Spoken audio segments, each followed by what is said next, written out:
بسم اللہ الرحمن الرحیم الحمد للہ رب العالمین والعاقبۃ للمتقین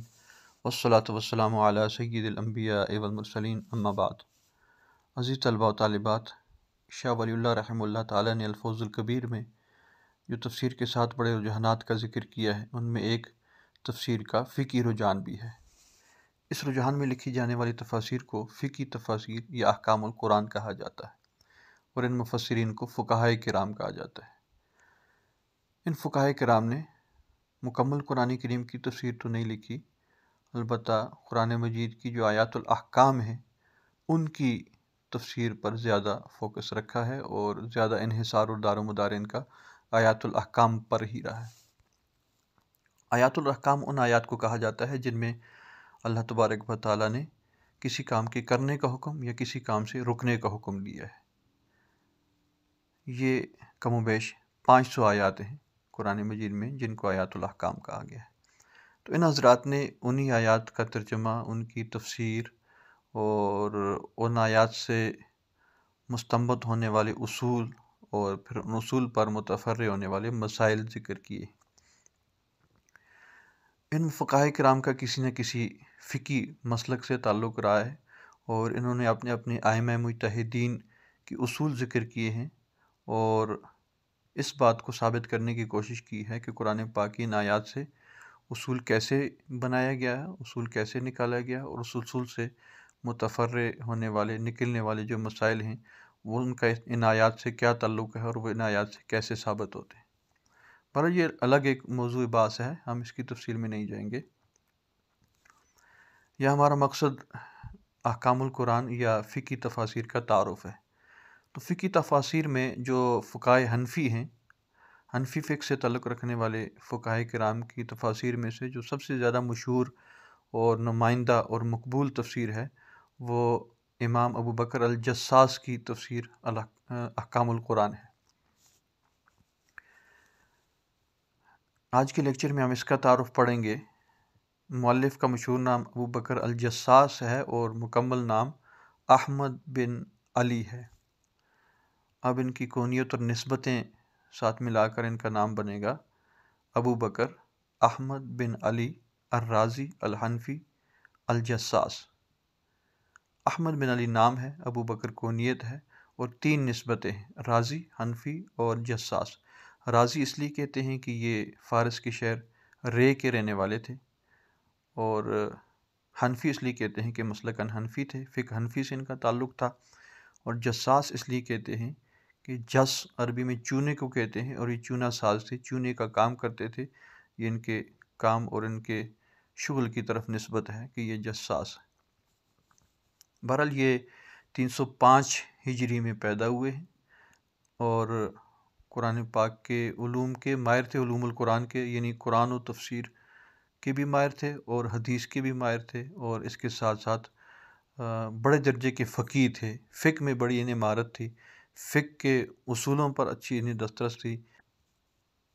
ان کی 3 علمی میدان ہیں اور تینوں میں مہارت رکھتے تھے، ایک قرآن پاک کی تفسیر، اور ایک حدیث، اور ایک علم فقہ۔ ان تفسیر میں بھی مہارت رکھتے تھے،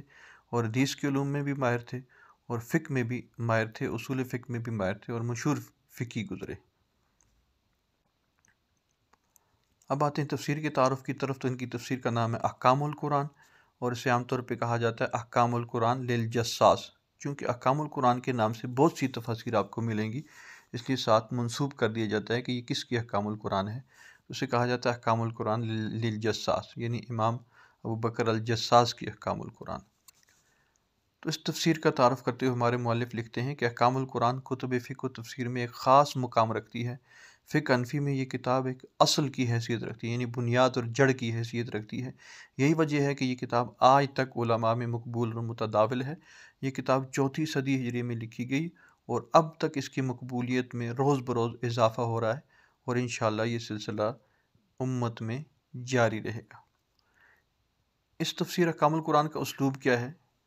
اس تفسیر میں قرآن کریم کی تمام صورتوں کو زیر بحث لایا گیا ہے، مگر جن آیات کا فقہی احکام سے کچھ تعلق نہیں انہیں ذکر نہیں کیا گیا، یعنی ہر صورت میں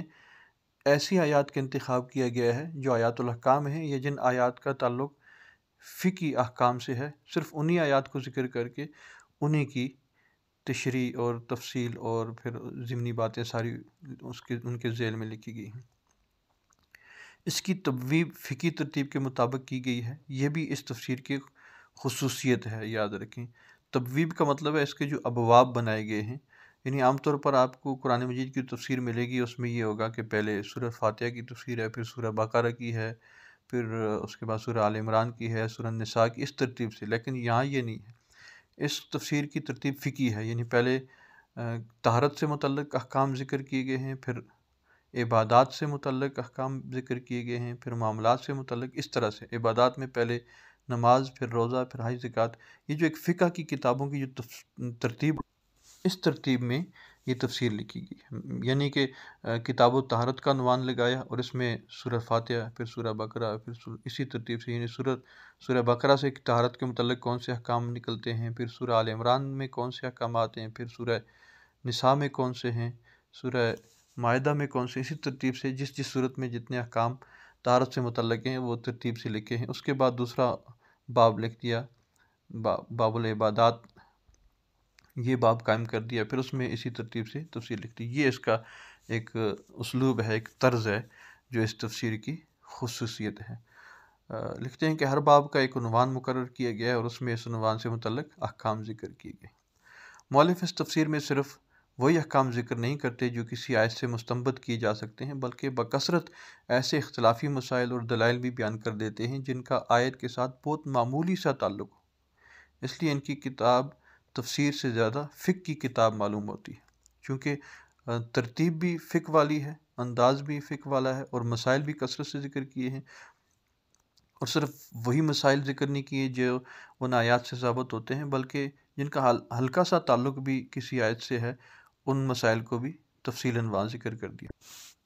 پھر ابو بکر الجساس کا ایک اور اسلوب ذکر کرتے ہوئے ہمارے مؤلف لکھتے ہیں کہ احکام القرآن میں کسی مسئلہ کو پیش کرتے وقت عموماً ابو بکر الجساس کا اسلوب یہ ہوتا ہے کہ قرآنی آیات کو پیش کر کے اس پر صحابہ کرام رضوان اللہ تعالی علیہم اجمعین، تابعین اور تبع تابعین رحمہ اللہ تعالیٰ کے اقوال درج کرتے ہیں۔ اس کے بعد حنفیہ کے اقوال درج کرتے ہیں کہ امام ابو حنیفہ رحمۃ اللہ علیہ یہ بھی تابعی تھے، امام ابو حنیفہ رحمۃ اللہ علیہ کا اس میں یہ قول ہے، اور ان کے شاگرد امام ابو یوسف کا یہ ہے، پھر ان کے شاگرد امام محمد ان کا یہ قول ہے، ان کے اقوال درج کرتے ہیں۔ پھر اسی طرح امام شافعی رحمۃ اللہ علیہ، امام مالک رحمۃ اللہ علیہ، امام احمد بن حنبل ہیں، امام اوزاعی ہیں، امام ثوری ہیں رحمہ اللہ، جتنے فقہائے کرام گزرے ہیں ان سے پہلے، ان فقہائے کرام کا نقطہ نظر پیش کرتے ہیں کہ اس آیت میں فلاں فقی یا فلاں، پہلے صحابہ کرام کے اقوال ہیں، تابعین تبع تابعین کے اقوال ہیں، اس کے بعد پھر ائمہ فقہا کے اقوال ذکر کیے ہیں، پھر ان میں ترجیح بھی دیتے ہیں کہ کون سا قول راجح ہے اور اس کی وجہ کیا ہے، اس پہ پھر وہ دلائل بھی ثابت کرتے ہیں۔ بہرحال جو اس تفسیر کی خصوصیات ہیں، ہمارے مؤلف نے لگ بھگ 6 خصوصیات ذکر کی ہیں احکام القرآن للجساس کی۔ پہلی خصوصیت وہ یہ لکھتے ہیں کہ ایک ہی طرز و اسلوب ہے ساری تفسیر کا، کہ احکام القرآن کی ایک خصوصیت یہ ہے کہ اس کی شروع سے لے کر آخر تک ایک ہی طرز و اسلوب اختیار کیا ہے۔ اس کی افادیت یہ ہے کہ قاری کے لیے تسلسل برقرار رہتا ہے، پڑھنے والا اپنے وہ اس سے تسلسل نہیں کھوتا، مسلسل اسے پڑھتے رہتا ہے۔ جو ہی وہ اس کا مطالعہ شروع کرتا ہے، اسے علامہ جساس کے طرز تخاطب سے دلچسپی پیدا ہونا شروع ہو جاتی ہے، اور اس لیے قاری کے لیے ضروری ہے، پڑھنے والے تفسیر کا مطالعہ کرنے والے کے لیے ضروری ہے کہ تفسیر میں علامہ جساس کی استعمال ہونے والی اصطلاحات کو اچھی طرح سے پڑھ لے اور اس سے واقفیت حاصل کر لے، تبھی اسے امام جساس کے دلائل سمجھ میں آئیں گے، ورنہ اس کی سمجھ میں نہیں آ سکتے۔ بہرحال ایک خصوصیت یہ ہے کہ اس کا جو طرز و اسلوب ہے وہ ایک ہی ہے، کہیں بھی انہوں نے اسلوب تبدیل نہیں کیا، ایک ہی انداز میں لکھی ہے ساری، جو انداز میں نے پہلے ذکر بھی کر دیا، فقہی طرز ہے، اور اس میں انداز یہ ہے کہ ہر باب میں بالترتیب صورتوں سے آیات الاحکام نکالتے ہیں اور پھر ان سے مسائل مستنبط کرتے ہیں۔ دوسری خصوصیت ہمارے مؤلف نے یہ لکھی ہے کہ معدوم الکتب علماء کی آراء کا استیعاب، یعنی اس کتاب میں ایسے علماء کرام کی آراء اور ان کے اقوال ملتے ہیں جن کی کتابیں معدوم ہو چکی ہیں، جن کی کتابیں اب موجود نہیں ہیں، جن کی کتابیں کہیں بھی نہیں ملتی۔ اب ان کی کتابیں تو ہے نہیں کہ جن میں ان کے اقوال موجود ہوں، ہاں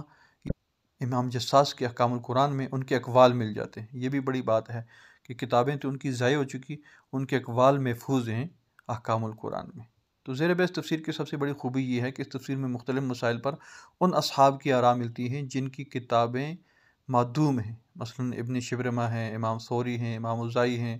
ان کے اقوال ان کی تفسیر میں جگہ جگہ ملتے ہیں۔ اور ایک خصوصیت یہ ہے کہ انہوں نے اپنی تفسیر میں جتنے بھی یعنی آیات الاحکام کی تشریح کرتے ہوئے صحابہ کرام کے اقوال ذکر کرنے کے بعد،